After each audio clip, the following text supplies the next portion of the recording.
नमस्कार, सगरमाथा प्राइम समाचारमा स्वागत छ। म प्रसन्न ढुङ्गाना। नमस्कार, म जयन्ती पुडासेनी। सबैभन्दा पहिले मुख्य समाचार। कोरोनाका कारण थप 1 जनाको मृत्यु। हालसम्म मृत्यु हुनेको संख्या 43 पुग्यो। आज 147 जना कोरोना संक्रमित थपिए। पूर्व डीआईजी कोइरालाको मुद्दामा सर्वोच्चको फैसलाप्रति अन्तर्पार्टी महिला सञ्जालको असहमति। महान्यायाधिवक्ताको कार्यालय पुनरावलोकनमा जाँदै। जाजरकोटमा सलह किराको आतंक। विभिन्न जिल्लामा लगाइएको खाद्य बाली नष्ट पारेपछि किसान चिन्तित। विश्वमा कोरोना संक्रमणबाट 6,31,000 भन्दा बढीको मृत्यु। 1,54,15,000 भन्दा बढी संक्रमित। र इङ्ग्लिस प्रिमियर लिग फुटबलमा लिभरपुलको शानदार जित। गैराती भएको खेलमा चेल्सी 5-3 गोल अन्तरले पराजित।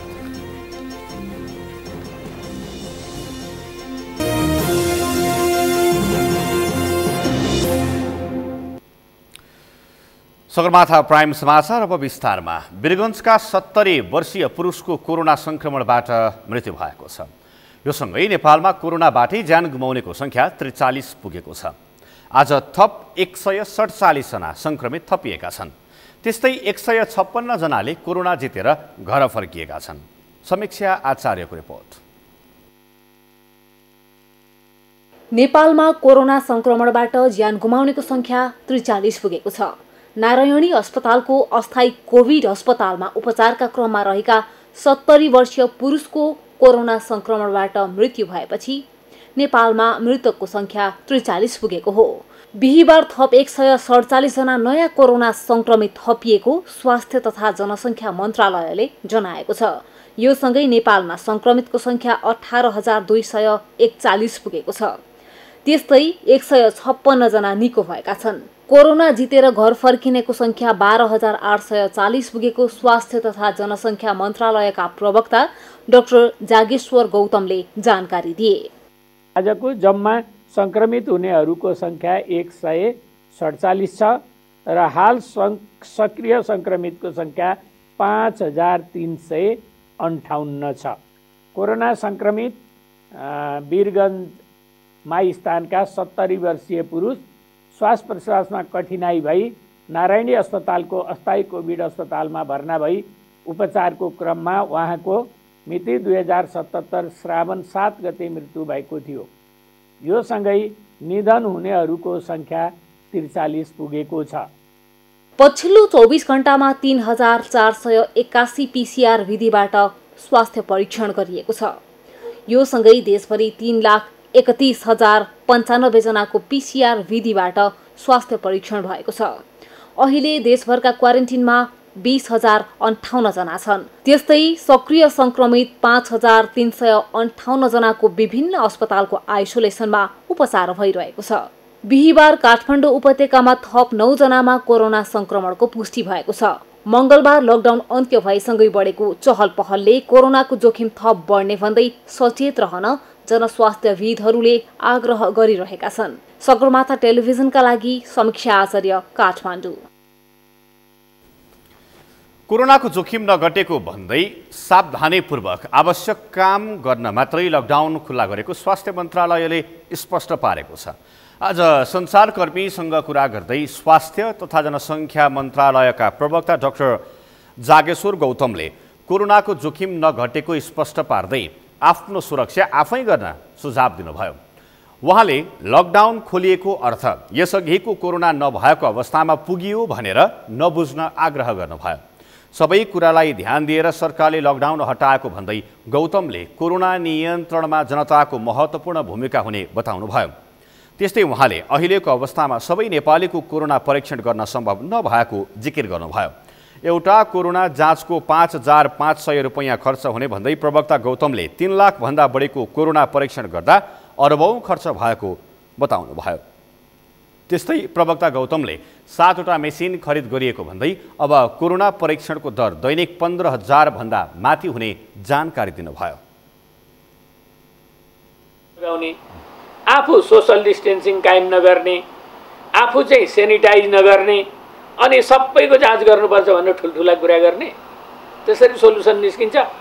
आज जाँच गर्यो फेरि 1 हप्तामा गर्नु पर्यो त्यो मान्छेको, जिन्दगीभरि गरिराख्ने। तपाईँको मेरो पकेटबाट खर्च गर्ने हो भने हरेक हप्ता मान्छेले 5500 चढाउनु तपाईँ तयार हुनुहुन्छ? हामीसँग टेस्ट गर्ने हाम्रो क्यापासिटी अहिले 12000 जति छ। हिजो बिहान मात्रै हामीले यसको एनालाइसिस गऱ्यौँ र हाम्रो आरएनए एक्सट्र्याक्टर 7वटा मेसिन चाहिँ इन्स्टल हुन लाग्छ, आइपुग्यो। त्यो इन्स्टल गरेपछि हाम्रो क्यापासिटी 15000 जति हुन्छ डेली। 7वटा मेसिन प्रत्येक प्रदेशमा 1-1वटा पठाइने मन्त्रालयले जनाएको छ, जसमा धनगढी, सुर्खेत, नेपालगञ्ज, पोखरा, धुलेखेल, वीरगञ्ज र विराटनगरलाई वितरण गरिनेछ। मन्त्रालयले तत्काल कोरोना परीक्षण किटको अभाव नहुने पनि जानकारी दिएको छ। कोरोना संक्रमणबाट ज्यान गुमाएका वीरगञ्ज महानगरपालिका 6 माइस्थानका 70 वर्षीय वृद्धको अन्त्येष्टि नेपाली सेनाको टोलीले गरेको छ। सेनाले कोरोनाका कारण ज्यान गुमाएका वृद्धको शव तिलाबे पुल नजिकै जलाई अन्त्येष्टि गरेको हो। सरकारले लकडाउन खुला गरे पनि डाक्टरहरूले भने कोरोनाले भयावह रूप लिँदै गएको बताएका छन्। वीरगञ्जबाट नरेश सराफको रिपोर्ट। श्वास प्रश्वासको समस्या भएर अस्पताल भर्ना भएका वीरगञ्ज महानगरपालिका 6 माइस्थानका 70 वर्षीय वृद्धको कोरोनाकै कारण ज्यान गएको छ। 3 दिन अघि वीरगञ्जको एडभान्स अस्पतालमा भर्ना गरिएको वृद्धको मंगलबार दिउँसो ज्यान गएको हो। नारायणी अस्पतालका फिजिशियन चिकित्सक डाक्टर नीरज सिंहले वृद्धको कोरोना संक्रमणकै कारण ज्यान गएको पुष्टि गरेका छन्। उपचारका लागि अस्पताल पुर्याइएका वृद्धको छातीको एक्सरे गर्दा फोक्सोको दाहिने भागमा संक्रमण देखिएको थियो। निमोनियाबाट ग्रसित उनको पीसीआरको परीक्षण गर्दा कोरोना पुष्टि भएको थियो। कोरोना पुष्टि भएपछि अस्थायी कोभिड अस्पताल गण्डक हस्पिटलमा भर्ना गरेर अक्सिजन दिएपछि मंगलबार दिउँसो नै उनको मृत्यु भएको हो। उहाँलाई तत्कालीन एक्सरे गर्दाखेरि चाहिँ दाहिने भागमा फोक्सोमा इन्फेक्सन थियो, संक्रमण थियो र फोक्सोको निमोनियाको कारणले गर्दा उहाँलाई भर्ना गरिएको थियो र अक्सिजन दिँदाखेरि चाहिँ बिहानसम्म पनि अक्सिजन चाहिँ खासै मेन्टेन भएन। नभएपछि कोभिड हो कि भनेर शङ्का गरेर चाहिँ पेसेन्टलाई पीसीआर टेस्ट गराउँदाखेरि पोजिटिभ आयो र पोजिटिभ आएपछि पेसेन्टलाई प्राइभेट हस्पिटलबाट चाहिँ यहाँ गण्डक कोभिड हस्पिटलमा लिएर आइयो र यहाँ ल्याउँदाखेरि बिरामीको अक्सिजन सेचुरेसन झन्झन झर्दै गयो। हामीले आइसियुमा गएर रिसब्सिनेट गर्ने प्रयास गऱ्यौँ तर दुर्भाग्यवश हामी असफल भयौँ। पछिल्लो समय सशुल्क पीसीआर परीक्षण गर्न थालिएपछि मानिसहरू स्वतस्फूर्त भएर परीक्षण गर्न थालेपछि पर्सामा कोरोना संक्रमितको संख्या बढ्न थालेको छ। पर्सामा बुधबार राति मात्रै मृतक वृद्धसहित 17 जनामा कोरोना संक्रमणको पुष्टि भएको छ। उनीहरूको साउन 6 गते स्वाब संकलन गरी नारायणी अस्पतालको प्रयोगशालामा पठाइएको थियो। संक्रमितहरू 13 वर्षका किशोरदेखि 70 वर्षका वृद्धसम्म छन्। संक्रमित मध्ये 2 जना चिकित्सक, सुक्खा बन्दरगाहका भन्सारका 2 जना कर्मचारी र 1 जना चालक तथा नारायणी अस्पतालका 3 जना स्वास्थ्यकर्मी, 1 जना विद्यार्थी र 4 जना अन्य सर्वसाधारण छन्। नारायणी अस्पतालको कोभिड अस्थायी अस्पताल गण्डकमा 6 महिला सहित 36 जना कोरोना संक्रमितहरू उपचार गराइरहेका छन्। उपचार गराइरहेका 36 मध्ये 5 जनालाई अहिले पनि अस्पतालको आइसियुमा राखेर उपचार गराइएको छ। अस्पतालका इन्चार्ज समेत रहेका डाक्टर सिंहका अनुसार 5 जनामा कोरोनाका लक्षण देखिएको छ भने अन्य 22 जनामा ज्वरो, रुगाखोकी, झाडा पखाला जस्ता लक्षण देखिएका छन्। अहिलेसम्म चाहिँ जुन हामीले कोरोना उपचार गर्दाखेरि एसिम्प्टोमेटिक केसहरू आयो भन्ने गर्थ्यौँ लक्षण नभएका, तर अब ठिक यसको विपरीत अब लक्षण भएको केसहरूको सङ्ख्या बढी छ र गम्भीर प्रकृतिका लक्षण, श्वास प्रश्वासमा गाह्रो भएको, ज्वरो आएको, खोकी भएको, झाडा पखाला लागेका यस्ता प्रकृतिका पनि केसहरू भेटिरहेका छौँ र 5 जना चाहिँ आइसियुमै हुनुहुन्छ। डाक्टरहरूका अनुसार अहिले संक्रमितहरू थपिएको हेर्दा कोरोना सामुदायिक संक्रमणको चरणमा प्रवेश गरेको छ। छिमेकी राष्ट्रबाट आएकाहरू सबैको पीसीआर परीक्षण नहुँदा संक्रमण समुदायमा फैलिएको डाक्टरको अनुमान छ। कोरोना उपचारमा देखिएको लापरवाही र परीक्षणमा देखिएको उदासीनताले कोरोना भयावह स्थितिमा पुग्न लागेको डाक्टरको भनाइ छ। सामुदायिक संक्रमण फैलिया जस्तो चाहिँ कम्युनिटी ट्रान्समिसनको फेज आएको जस्तो हामीले महसुस गरिरहेका छौँ र हुनसक्छ छिमेकी राष्ट्रहरूबाट चाहिँ धेरै मानिसहरू चाहिँ अब क्वारेन्टाइनबाट आउने जाने, केही मान्छेहरू लुटीसिटी आउने जानेहरू क्रमहरू बढिरहेको थियो र अब कसले कसलाई सङ्क्रमण गर्यो र बिचमा जुन हिसाबको कन्ट्याक्ट ट्रेसिङहरू हुनुपर्ने जनस्वास्थ्यविदहरूबाट, चाहे त्यो प्रदेशको जनस्वास्थ्यविद होस्, चाहे त्यो केन्द्रीय सरकारको होस्, चाहे त्यो नगरपालिकाको स्थानीय सरकारको होस्, त्यो लेभलको कन्ट्याक्ट ट्रेसिङ र केसको टेस्टिङ चाहिँ नभएर चाहिँ अब आज यस्तो किसिमको परिणाम आयो कि जस्तो लाग्छ मलाई। पछिल्लो हप्ता भेटिएका संक्रमितहरू अधिकांश ट्राभल हिस्ट्री नभएका स्थानीय छन्। सङ्घीय सरकारले कर सहितका विविध कारण लकडाउन खुलेको घोषणा गरेको छ, तर कोरोना संक्रमण भने समुदाय स्तरमा फैलिएको छ।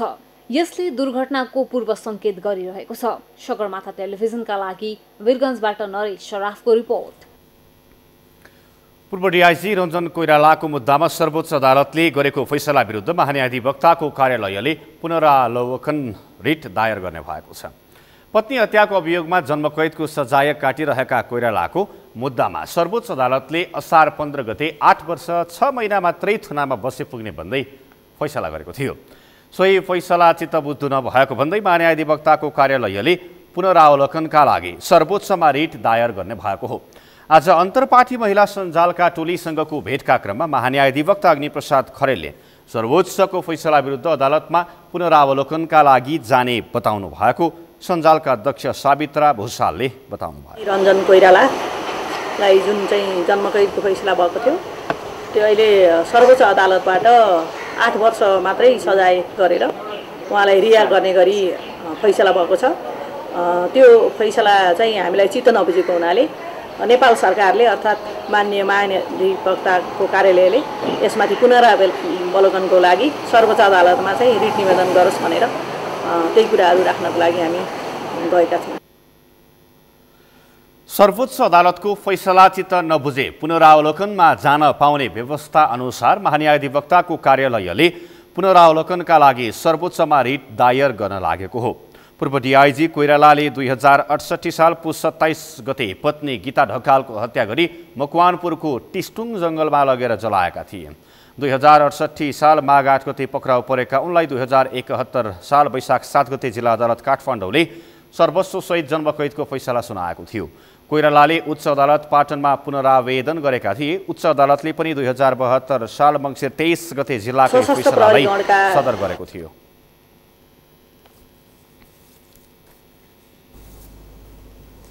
श्रीमतीको हत्या गरी सर्वस्वसहित जन्मकैदको सजाय तोकिएका पूर्व डिआइजी रञ्जन कोइराला प्रकरणमा सर्वोच्च अदालतले सजाय घटाउने गरी गरेको फैसलाले गलत नजिर स्थापित गरेको पीडित परिवारले बताएको छ।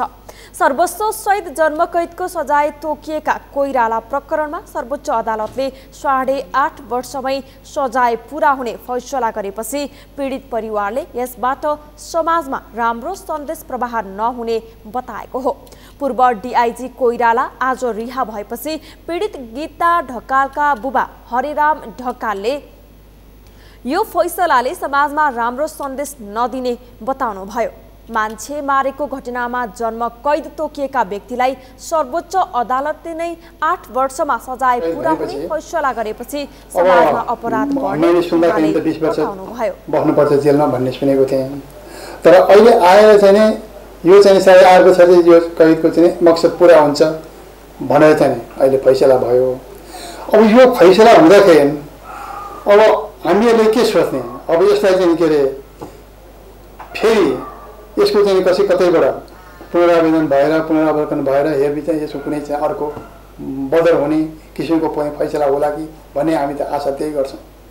किनभनेदेखि यो त पक्कै पनि हामीहरूलाई अन्याय भयो। यो डेफिनेटली चाहिँ हामी त पीडित मान्छे हौँ। भोलि हामीले सोचेका थियौँ त्यो चाहिँ हत्या गर्ने निर्ममतापूर्वक हत्या गरेको छ। त्यो निर्ममतापूर्वक हत्या गरेको व्यक्तिले कमसेकम चाहिँ नेपालको कानुन अनुसार जति वर्ष चाहिँ जेल सजाय हुनुपर्छ त्यो त उसले जेल सजाय हुनुपर्ने हो नि, पाउनुपर्ने हो नि। सर्वस्वसहित जन्मकैदको फैसला 8.5 वर्षमा पूरा हुने भए किन 20-25 वर्ष राख्नु पर्यो भन्दै उहाँले प्रश्न गर्नुभयो। श्रीमती गीता ढकालको हत्या अभियोगमा 2068 साल माघ 8 गते पक्राउ परेका कोइरालालाई घटनाको प्रकृति, प्राप्त प्रमाण लगायत प्रहरीको अनुसन्धानलाई हेरेर जिल्ला अदालत काठमाडौँले 2071 साल वैशाख 7 गते सर्वस्वसहित जन्मकैदको फैसला सुनाएको थियो। उनले उच्च अदालत पाटनमा पुनरावेदन दिएपछि 2072 मङ्सिर 23 गते जिल्लाकै फैसला सदर गरेको थियो। फेरि उनी सर्वोच्च पुगेका थिए। तर सर्वोच्च अदालतका प्रधान न्यायाधीश चोलेन्द्र शमशेर जबरा र न्यायाधीश तेजबहादुर केसीको संयुक्त इजलासले पूर्व डिआइजी कोइरालालाई तोकिएको सर्वस्व सहितको जन्मकैद फैसला उल्ट्याएर 11.5 वर्ष कैद मिनाहा गरेपछि उनी आज छुटेका छन्। संसदको अन्तर्राष्ट्रिय सम्बन्ध समितिले देशभरिका धार्मिक स्थलहरूको जग्गा अतिक्रमण भए नभएको यकिन गर्न सरकारलाई निर्देशन दिएको छ। समितिले पशुपतिनाथ, चागुनारायण, लुम्बिनी, जानकी मन्दिर लगायत देशभरिका धार्मिक स्थलहरूको जग्गा अतिक्रमण भए नभएको यकिन गर्न सरकारलाई निर्देशन दिएको हो।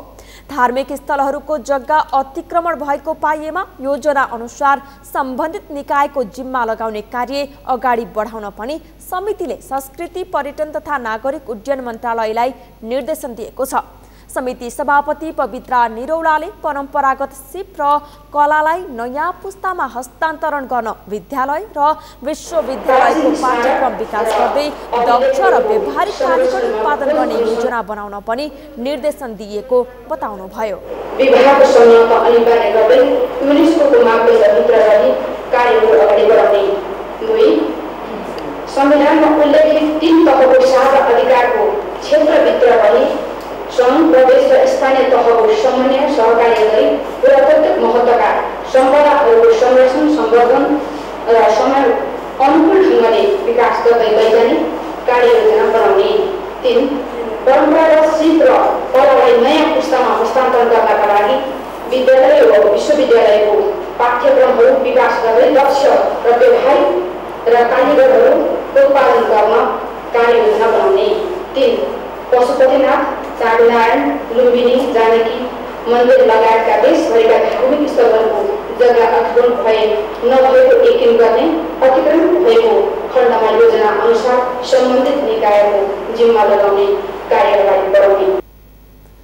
समितिले पुरातात्विक महत्त्वका सम्पदा, प्राचीन स्मारक र अभिलेखहरूको खोज गरी गुरु योजना निर्माण गर्न पनि निर्देशन दिएको छ। पुरातत्व विभागसँग सहकार्य गर्दै युनेस्कोको मापदण्ड अनुसार काम अघि बढाउन पनि निर्देशन दिएको छ। त्यस्तै सङ्घ, प्रदेश र स्थानीय तहको समन्वयमा पुरातात्विक महत्त्वका सम्पदाहरूको संरक्षण गर्दै समय अनुसार विकास गर्न पनि समितिले निर्देशन दिएको छ। कोरोना भाइरस संक्रमण फैलन नदिन गत चैत 11 गतेदेखि गरिएको लकडाउन 4 महिनापछि यही 6 गतेबाट खुलेको छ। लामो समयदेखि जारी लकडाउन खुलेसँगै तनहुका बजार क्षेत्रमा चहल पहल देखिन थालेको छ। जनजीवन सामान्य बनाउन सार्वजनिक यातायात पनि सञ्चालन गरिएको छ। तर सवारी प्रयोगकर्ताको सङ्ख्या भने एकदमै न्यून देखिएको छ। तनहुबाट नारायण खड्काको रिपोर्ट। कोरोना त्रासका कारण गत चैत 11 देखि सुरु भएको लकडाउन यही 6 गते रातिदेखि खुलेको छ। लकडाउन खुलेसँगै सरकारले सार्वजनिक यातायात पनि सञ्चालनका लागि व्यवसायीहरूलाई आग्रह गरेको छ। स्वास्थ्य सम्बन्धी मापदण्ड अपनाउँदै यही साउन 15 गतेदेखि होटल तथा रेस्टुरेन्ट, पदयात्रा, पर्वतारोहण लगायत क्षेत्र समेत सञ्चालनमा ल्याउने सरकारको तयारी छ। सरकारको यो निर्णयसँगै तनहुका बजार पुरानै लयमा फर्किने प्रयास गर्दैछन्। सरकारले बिहीबारदेखि सार्वजनिक सवारी साधन सञ्चालन गर्ने निर्णय गरेसँगै यातायात व्यवसायीहरूले आफ्ना सवारी साधन सडकमा निकालेका छन्। पृथ्वी, व्यासभूमि, शृङ्ग, ट्याक्सी, ट्याम्पो लगायतका यातायात व्यवसायीहरूले जिल्लाभित्र केही सवारी साधन सञ्चालन गरेका छन्। पहिलो दिन बिहानैदेखि bus, mini bus, micro, tempo, taxi लगायतका सवारी साधन सञ्चालनमा आए पनि तिनका यात्रु भने कम मात्रै चढेका छन्।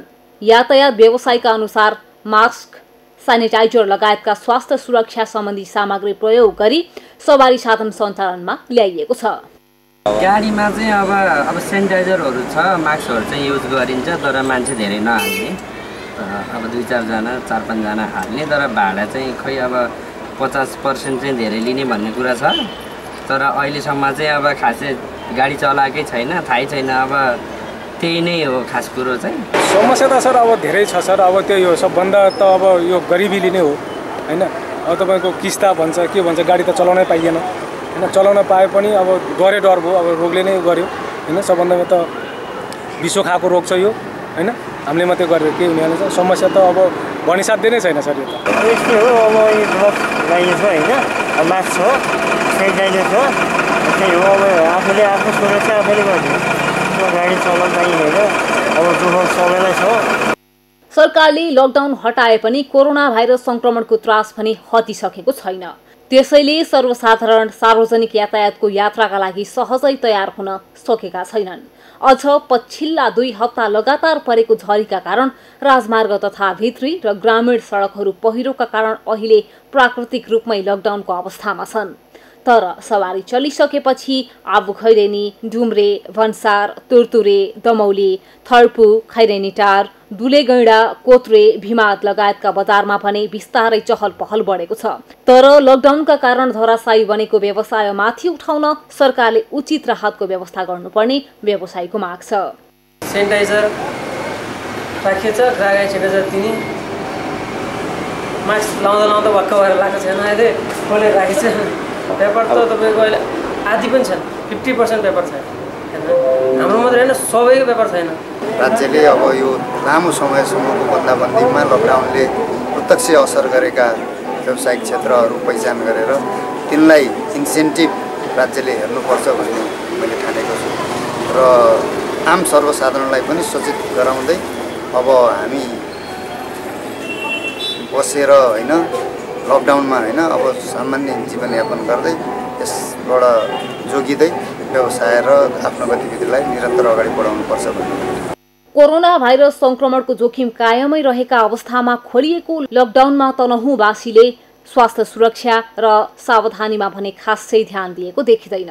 तनहुँको पछिल्लो तथ्याङ्क अनुसार 175 जनामा कोरोना भाइरस संक्रमणको पुष्टि भइसकेको छ। तीमध्ये 148 संक्रमित निको भएर घर फर्किसके पनि लकडाउन खुलेपछि लापरवाहीले समुदायमा संक्रमण फैलियो भने कस्तो अवस्था आउने हो भन्ने चिन्ता भने हट्न सकेको छैन। सगरमाथा टेलिभिजनका लागि तनहुँबाट नारायण खड्काको रिपोर्ट। सगरमाथा प्राइम समाचारमा एकैछिन विश्रामपछि जाजरकोटमा सलह किराको आतंक, विभिन्न जिल्लामा लगाइएको खाद्य बाली नष्ट पारेपछि किसान चिन्तित। पर्साको सिर्सिया नदीको बाढी घरमा पस्यो, वीरगञ्ज महानगरपालिका 11 श्रीपुरको डोम बस्ती नै विस्थापित। रविस्तोमा कोरोना संक्रमणबाट 6,31,000 भन्दा बढीको मृत्यु, 1,54,15,000 भन्दा बढी संक्रमित।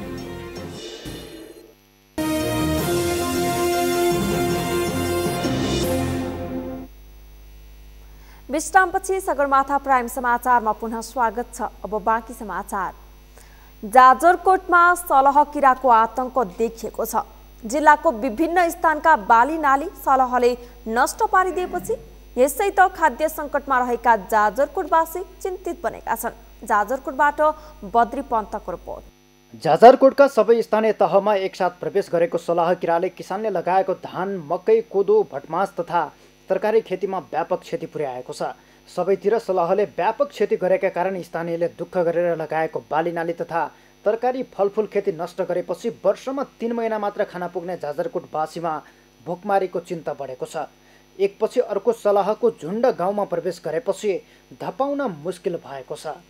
हाम्रो वरपर नजिकको छिमेकी वडाले पनि त्यही गरेकै छ। लगभग 3 नम्बर, 4 नम्बर र 6 नम्बरमा यो भोकमारीकै यो हाराहारीमा छ। यो नेपाल सरकारले अब नियन्त्रण गर्नुपर्छ भन्ने लागेको छ।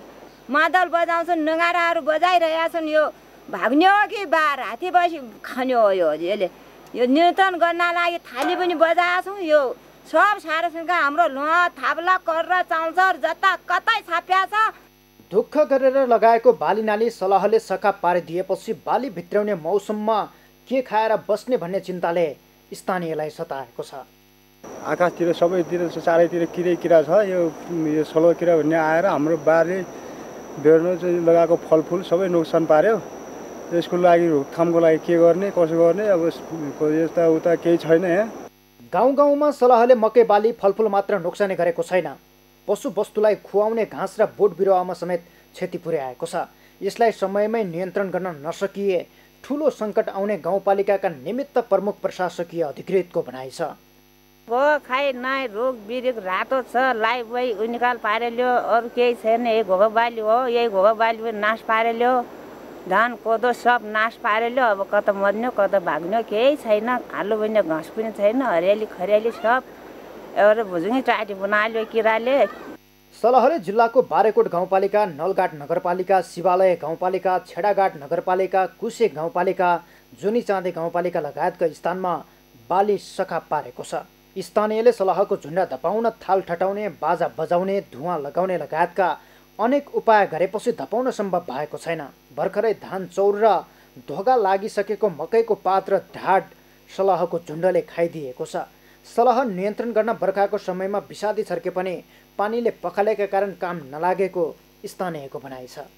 बारेकोट क्षेत्रलाई सताइरहेको छ र यसले गर्दा हाम्रो जस्तो किसानहरू लगाएको मकै बालीहरू अनि त्यो कोदोहरू सिमीहरू यस्ता बालीहरूको नाश गरिरहेको छ र यसमा र किसानले हामीसँग स्रोत साधनको कमी छ। जस्तो अब यसको विषादी छरेर पनि साध्य नहोला जस्तो छ किनभने अहिले वर्षा समयमा पानी परिराखेको छ। स्थानीयका अनेक प्रयास समेत असफल भएपछि भोकमारीको जोखिम देखिएको छ। स्थानीयका प्रयास असफल भएकाले उच्च तहबाटै सलह भगाउने अभियान आवश्यक देखिएको छ। सगरमाथा टेलिभिजनका लागि जाजरकोटबाट बद्री पन्तको रिपोर्ट। पर्साको सिर्सिया नदीको बाढी घरमा पसेपछि वीरगञ्ज महानगरपालिका 11 श्रीपुरको डोम बस्ती नै विस्थापित भएको छ। डोम बस्तीका झण्डै 1 दर्जन घरधुरीका 120 जनालाई मंगलबार बेलुकी नै उद्धार गरी श्रीपुर स्थित सामुदायिक विद्यालयमा राखिएको छ। पर्साबाट नरेश सर्राफको रिपोर्ट। सिर्सिया नदी छेउको डोम बस्तीका दलितहरू विगत 4 वर्षदेखि हरेक वर्षमा बाढीका कारण बस्ती नै छाडेर विस्थापित हुँदै आएका छन्। विद्यालयमा परिवार र छिमेकी सहित आश्रय लिएर बसेका विश्वनाथ मल्लिकले डोम बस्तीमा 4 वर्षदेखि बाढीले वितण्डा मचाएर घर छोड्नु परेको गुनासो सुनाउँछन्। जानकारी सबके दिया था मुखिया जी वर्दा से प्रधान दाई कालू जाके अपना थे देखलन हुआ तो कॉलोनी लिख लेके अवस्था नहीं की ये रहे वाला स्थिति देखलन जो हमने के लिए आते मुठिया में कोई नहीं सकता वहाँ प्रशासन आए तो प्रशासन ने कॉलेज ना सुरक्षित ठाव में रखे के तो प्रधान दाई कॉलेज यही लोग आके रख दिया सबके सुरक्षित ठाव में यही लोग खाने पीने को सब प्रधान दाई को मंगलबारको बाढीले फुसको घर भत्काइदिएपछि विद्यालयमा आश्रय लिएकी डोम बस्तीकी कुमारी देवी 2-3 दिन लगातार पानी परेपछि घरभित्रै बाढी पसेर कम्मरसम्म पानी आएकाले बालबच्चाको ज्यान जोगाउन छाडेर भाग्नु परेको सुनाउँछिन्। 4 वर्षदेखि यो नियति भोग्दै आएका उनीहरूले अहिले वडाध्यक्षले जुटाइदिएको रासन पानीले जीवन जोगाउनु परेको छ। घर में से पानी ढुकल बा घर में मुखिया साहब हमनी के मदद कैले मदद करके हमनी के सबके यहाँ कॉलेज चल से स्कूल में रह खाना वाना तो के सब व्यवस्था कैले बनी हुई में खाइए से रह पानी रहती बाढ़ आ गई तो वही में पानी नहीं हो भाई वह अनी से यहाँ आके बानी से यहाँ बसल बानी से खाना वाना बनले बानी से। सिर्सिया नदीका कारण वीरगञ्ज महानगरवासीले हरेक वर्षमा बाढीको शास्ति खेप्दै आएका छन्। यसका साथै ढल नालाको पानीको उचित निकास नहुँदा वर्षायाममा वीरगञ्ज शहरका मुख्य शहर क्षेत्र नै डुबानमा पर्दै आएका छन्। पछिल्लो 3 दिन लगातार वर्षा भएपछि शहरका आधा दर्जन भन्दा बढी टोल र बस्ती डुबानमा परेका छन्। वर्षाको भेलदेखि वीरगञ्जको नाली सिर्सिया नदीमा मिसिएको छ। लगातारको वर्षाले नदीमा बाढी आएर पानीको सतह बढेपछि ढल निकास थुनिँदा शहरको मुख्य बजार क्षेत्र नै डुबानमा परेका छन्। मंगलबार शहरको मध्यभागमा अवस्थित आदर्श नगर, घण्टाघर उत्तरको गोसवारा रोड, रानीघाट, श्रीपुर, रामगढवा लगायतका टोलमा 4 फिट भन्दा बढी पानी जमेर आवागमन नै ठप्प हुन पुगेको थियो। गत वर्ष पनि असार अन्तिम साता 5 दिन लगातार भएको वर्षाका कारण आदर्शनगर क्षेत्रमा मात्रै 200 भन्दा बढी पसल र 100 भन्दा बढी घरहरू 3 दिनसम्म डुबानमा परेका थिए। सिर्सिया नदीको अतिक्रमण र शहरमा ढल नालाको उचित निकास नभएका कारण हरेक वर्ष वीरगञ्ज डुबानको समस्यामा पर्ने गरेको छ। 150 फिट चौडाइको सिर्सिया नदी अतिक्रमणको चपेटामा परेर अहिले 30 देखि 35 फिटमा सीमित भएको छ। नगर प्रमुख विजय सरवागीका अनुसार अतिक्रमणको मारमा परेको सिर्सिया नदीले अहिले निकास धान्न नसकेका कारण समस्या आएको हो। सिर्सिया नदीको अतिक्रमण 2005 सनमा जति सिर्सिया नदीको चौडाइ थियो त्यो 150 फिट जति थियो, कहीँ पनि 150 फिटभन्दा घटी थिएन। 150 देखि 350 फिट थियो। त्यो अतिक्रमित भएर 30 फिट 40 फिटमा हुन पुगेको छ। अर्को सिर्सिया नदीको 54 वर्षभन्दा बढी भइसकेको छ, खन्ने काम भएको छैन। त्यो कारणले उसको लेभल पनि ब्याङ्क उसको माथि आइसकेको छ। यो दुईटा कारण सबभन्दा ठुलो हो जसको कारणले पटक पटक वीरगञ्ज डुबानमा पर्छ। महानगरवासी भने सिर्सिया नदीको कारणले भन्दा पनि शहरमा वर्षा र ढल नालाको पानीको उचित निकास नभएका कारण बाढी र डुबानको शास्ति खेप्नु परेको बताउँदछन्। वीरगञ्ज शहरलाई नै डुबानको समस्याबाट मुक्त पार्न भन्दै निर्माण गरिएको भूमिगत ढल र नालाको डिजाइनमै त्रुटि भएका कारण शास्ति खेप्नु परेको जनता समाजवादी पार्टी महानगर कमिटीका अध्यक्ष ओम प्रकाश सराफको भनाइ छ। त्यो सबै लगानी 500 करोडभन्दा बढीको लगानी लाग्दै पनि त्यो नालाहरू फेल भएको छ। पुरै वीरगञ्ज डुबानमा परेको छ। त्यस कारणले त्यति बेला त्यो परियोजनामा लागेका जिम्मेवार व्यक्तिहरूलाई त्यसमा कतै न कतै अनियमितता र भ्रष्टाचार गरी यो नाला बनाएको छ। एकदमै क्वालिटी विहीन छ। वीरगञ्ज शहरमा डुबानको समस्या समाप्त गर्ने भन्दै मझौला एकीकृत शहरी वातावरणीय सुधार परियोजना लागू भएको छ। एसियाली विकास बैंकको ऋण तथा अनुदान सहयोगमा 2 अर्ब 48 करोड खर्चेर 2 वर्ष अघि भूमिगत नाला र ढल निर्माण गरिएको थियो। तर भूमिगत ढल र नालाको डिजाइनमै त्रुटि भएका कारण डुबानको समस्या पहिलेको भन्दा अझ बढेको स्थानीयको गुनासो छ। देशकै महत्त्वपूर्ण व्यापारिक नाका र प्रदेश 2 कै एकमात्र महानगरलाई व्यवस्थित गर्न 3 तहकै सरकारको समन्वय आवश्यक छ।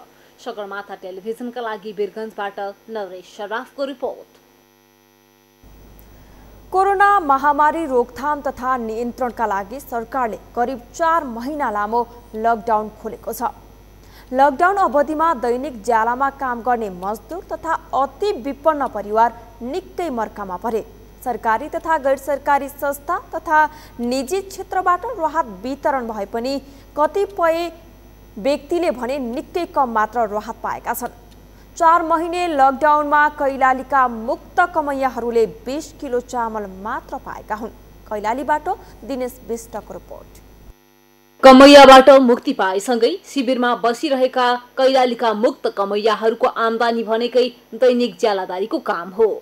दैनिक ज्यालादारीको काम गरेर खर्च चलाउने उनीहरू कोरोना रोकथामका लागि सरकारले लकडाउन गरेपछि घर खर्च समेत चलाउन मुस्किल अवस्थामा छन्। आर्थिक अवस्था राम्रै भएका व्यक्तिहरूले समेत राहत पाइरहँदा मुक्त कमैयाहरूले भने 4 महिनाको अवधिमा जम्मा 20 किलो चामल र 5 किलो दाल मात्रै राहत पाएका छन्। कैलालीको गोदावरी नगरपालिका 5 मा पर्ने कथा मुक्त कमैया शिविरमा बस्ने 27 परिवारले 10 दिन पुग्ने गरी समेत राहत नपाउँदा समस्या परेको बताएका छन्। उनीहरूलाई अहिले लकडाउनमा घर खर्च चलाउन सापटी लिएको रकम तिर्न समेत मुस्किल भएको छ। धेरै पर्छ हाम्रो समस्या। अब यो लकडाउनको बेलामा हामी खाना लाउनलाई कति गाह्रो पर्यो। काम गरेर दिनभरि काम गर्ने, साँझतिर आएर हामीहरू खाना पकाएर खाने। अब लकडाउन भयो, लकडाउनको बेलामा साउले पैसा माग्यो भने अब लकडाउन छ, बैंक बन्द छ, कसरी गर्ने, के गर्ने, अब कसरी कहाँबाट माग्ने, वाराबाट गयो भने अब सबैलाई सक्दैन। 20 किलो चामल, दाल, तेल तथा साबुन राहतमा पाएका मुक्त कमैयाहरूले स्थानीय तहबाट हुनुपर्ने राहत उपलब्ध नभएको गुनासो गरेका छन्। वडाबाट 10 किलो चामल, दाल, नुन, तेल र केही मास्क आए पनि अन्य राहत वितरण गर्ने सङ्घ संस्थाबाट थप 10 किलो चामल आएको शिविरकी अध्यक्ष रतरानी देवी चौधरीले बताएकी छिन्। लकडाउनका बेला ऋण खोज्न समेत निस्किन नपाउँदा 2-3 दिनसम्म भोकै बसेको उनले स्मरण गरिन्। लड़का बीमारी सिमारी पर लगने तो हमारे कतना फटी पड़ गई। कोई तो 2 दिन फेन भूखे रहे सेकर, कोई 3 दिन जब सब नहीं पहले तब सब जेकर घर है ओकर घर हमरे सटह बदला मांग मांग के खैली। जेकर है तो ओकर कोना है उहिने दी, ओकर नहीं तो उहिन वैसे के हमरे चले लाती सर। तब दूसरों के ऊंचा घेटा कलब के मने 5-5 किलो चावल नहीं। तब दूसरों के वारा कार्यालय से 5 किलो चावल नहीं, 5 किलो पीठा अट्ठाई से हमरे जैसी तैसी के उचा चलैली वो काम करली नुक के काम करके हमरे अपन जीवन बितेलिया 4 महीना कटाइ। स्थानीय सरकारले भने बढी समस्यामा परेकाहरूलाई प्राथमिकतामा राखेर सबैसम्म राहत पुर्याउने कोसिस गरेको दाबी गरेको छ। सबैभन्दा पहिले अति विपन्नको विवरण संकलन गरी शिविरमा खाद्यान्न वितरण गरेको उसको दाबी छ। सुरुवाती चरणमा 20 किलो चामल तथा नुन तेल र दोस्रो चरणमा समस्यामा परेका व्यक्तिहरू छनौट गरी सोही अनुसारको राहत उपलब्ध गराएको वडाध्यक्ष कर्णसिंह बोहराको भनाइ छ।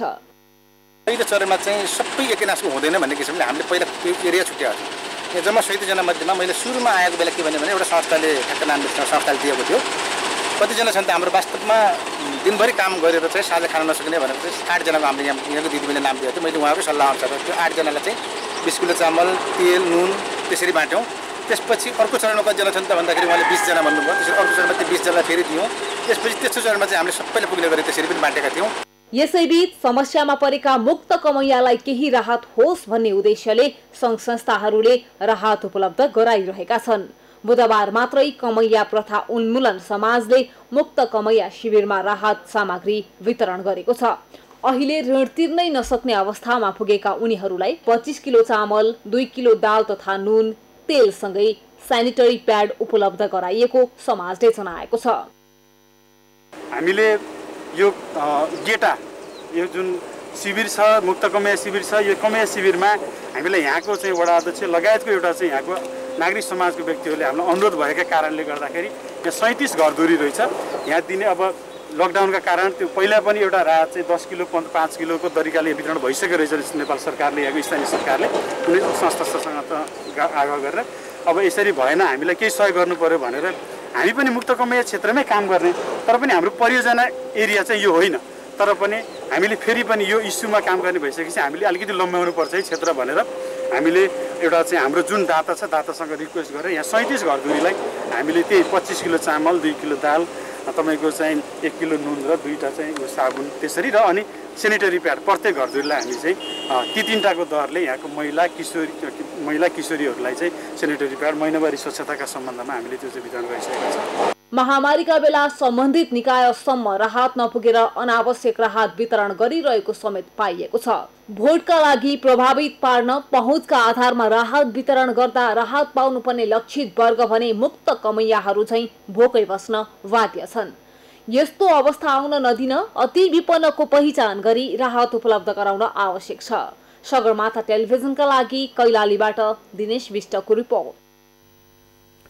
स्थानीय सरकार सिमसार व्यवस्थापन समिति र ठेकेदारको लापरवाहीले 3 जना बालकको ज्यान गएको भन्दै भद्रपुर 2 का स्थानीयले विरोध गरेका छन्। भद्रपुर नगरपालिका 2 स्थित निर्माणाधीन कमल धाप सिमसार क्षेत्रमा डुबेर स्थानीय अनिल तामाङका 10 वर्षीय छोरा अंकुश तामाङ, सोही ठाउँका कमला थामीका छोराहरू 14 वर्षका कर्ण थामी र उनका भाइ 12 वर्षका अर्जुन थामीको मृत्यु भएको थियो। 3 जना बालकको मृत्युको कारण स्थानीय सरकार सिमसार व्यवस्थापन र ठेकेदारको लापरवाही भएको भन्दै स्थानीयले शव उठाउन मानेका छैनन्। अंकुशको शव हिजो राति डुबिरहेको अवस्थामा फेला परेको थियो भने करण र उनका भाइ अर्जुनको शव आज फेला पारिएको हो। तालिम प्राप्त गोताखोरको सहयोगमा सिमसार क्षेत्रमा खनिएको पोखरीमा हिलोमा गाडिएको अवस्थामा ती दाजुभाइको शव बाहिर निकालिएको जिल्ला प्रहरी कार्यालयका प्रवक्ता राकेश थापाले जानकारी दिनुभयो। सिमसारको नाममा पोखरी खनेर लथालिङ्ग पारेर छोडेपछि डुबेर बालकहरूको ज्यान गएको स्थानीयले आरोप लगाएका छन्।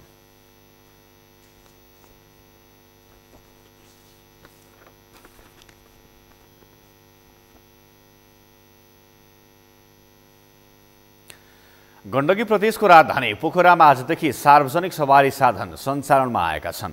सरकारले बुधबारदेखि लकडाउन हटाएसँगै करिब 4 महिना पश्चात सार्वजनिक सवारी साधन सञ्चालनमा आएका हुन्।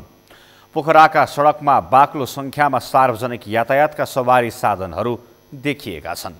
पोखराको मुख्य शहरी क्षेत्र न्युरोड, नयाँ बजार, महेन्द्रपुल, पृथ्वी चोक लगायतका क्षेत्रमा बाक्लो सङ्ख्यामा सवारी साधन देखिएका छन्। सडकमा पनि सार्वजनिक यातायातको सङ्ख्या बढेसँगै जाम हुन थालेको छ।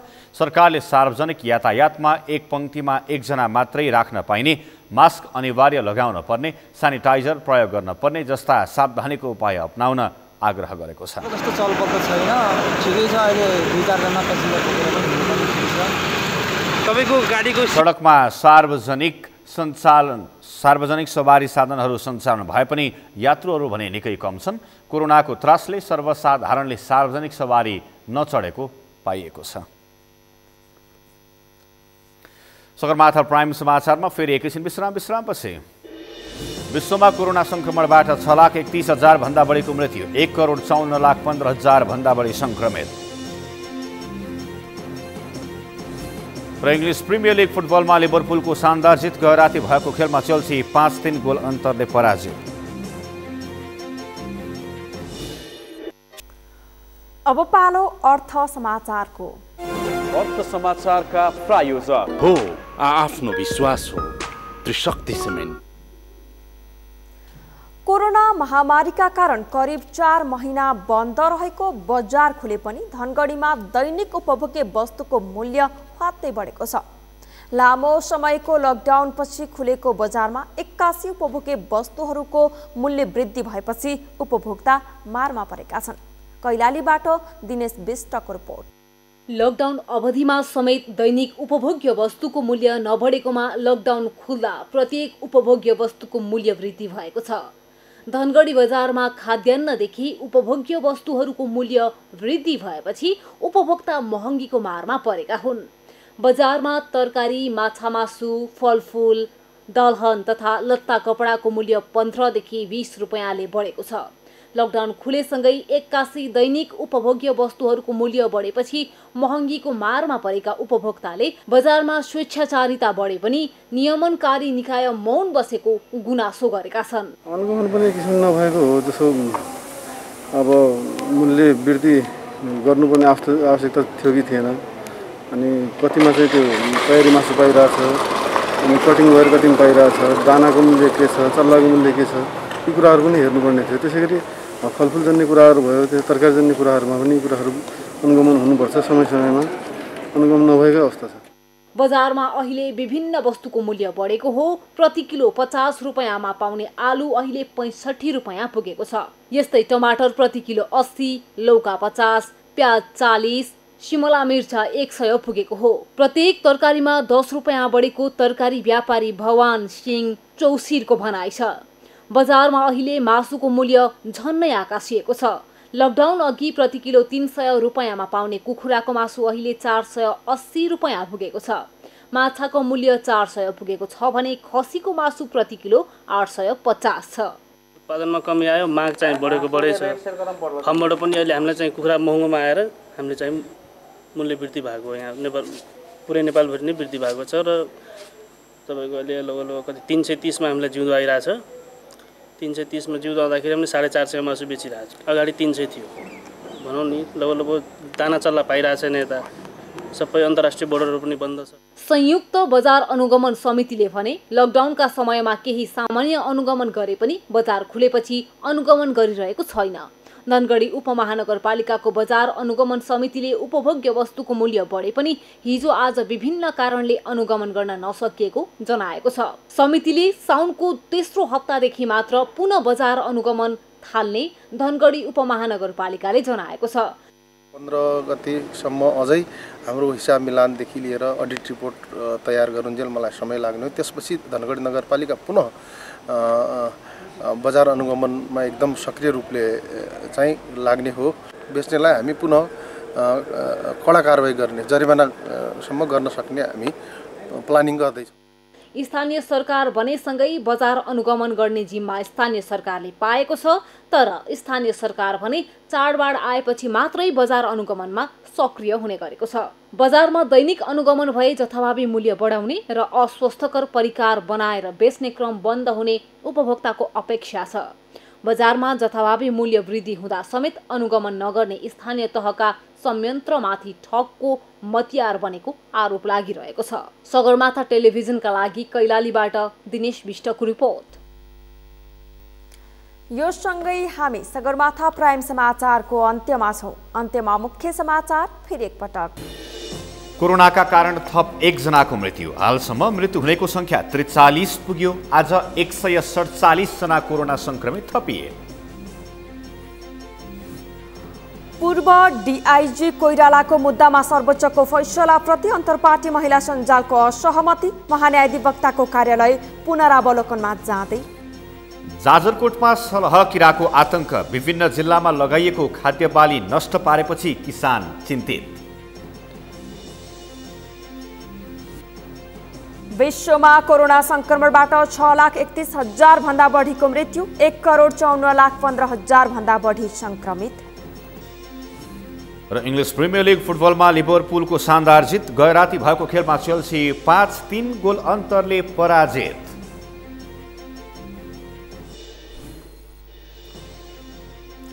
हौस् त सगरमाथा प्राइम समाचार अहिलेलाई सकियो। तपाईँ समाचार बुलेटिनका साथै सगरमाथा टेलिभिजनका सम्पूर्ण कार्यक्रम www.sagarmatha.tv मा पनि पढ्न र हेर्न सक्नुहुनेछ।